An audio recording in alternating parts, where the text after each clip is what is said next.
I'm Henry Elwes. I want to introduce you to the Arboretum at Colesbourne. We have a magnificent collection here of about 250 trees from all over the world, and it's very much a plantsman's collection which was started by my great-grandfather, and he went round the world bringing back specimens of trees from all over the world and planting them here to see how they grow on our soil. We've got about 15 champion trees. That's the biggest of their variety known in the United Kingdom. And we've got about 35 which are the biggest of their variety known in Gloucestershire.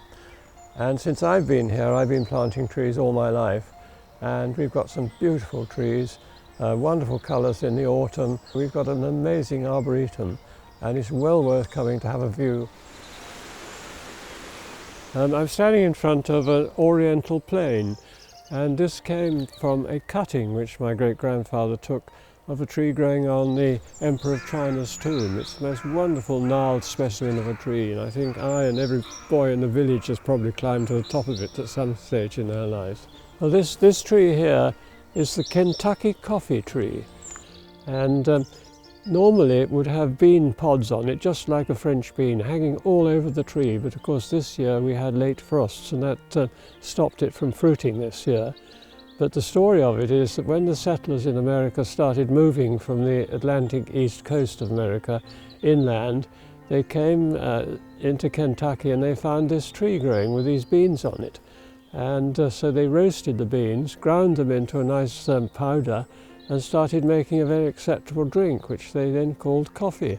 So it's called the Kentucky coffee tree, and its Latin name is Gymnocladus. This giant tree which I'm standing beside now is the biggest tree in the Arboretum. It's a poplar.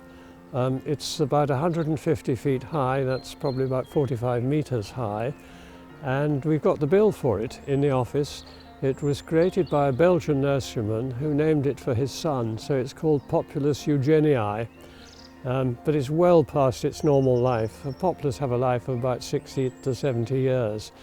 This one is now 125 years old, and I suspect it's hollow inside. The timber's not worth anything any longer, but it's a wonderful tree to have in the Arboretum. It is so big. Yes, the tree is a sorbus tree. That's the family of trees, the Scottish round tree, which we all know well. And this one is called Sorbus sargentiana. It never fails to have a mass of berries, which is really good birds' food for the winter.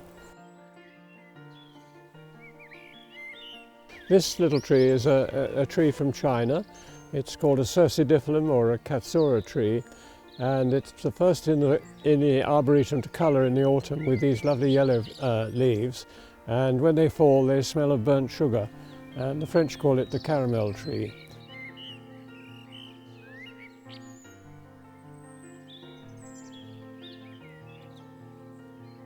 I'm standing now by a Japanese cedar tree, and it's called a cryptomera, and the planting book has an entry in saying 2 seedlings collected in the Akita Mountains, that's in northern Japan, and brought home in a tin of wet moss on the Trans-Siberian Railway from Vladivostok back to England, and it finishes the entry saying 1 planted 20 yards from the ice house, and here is the ice house right beside the tree.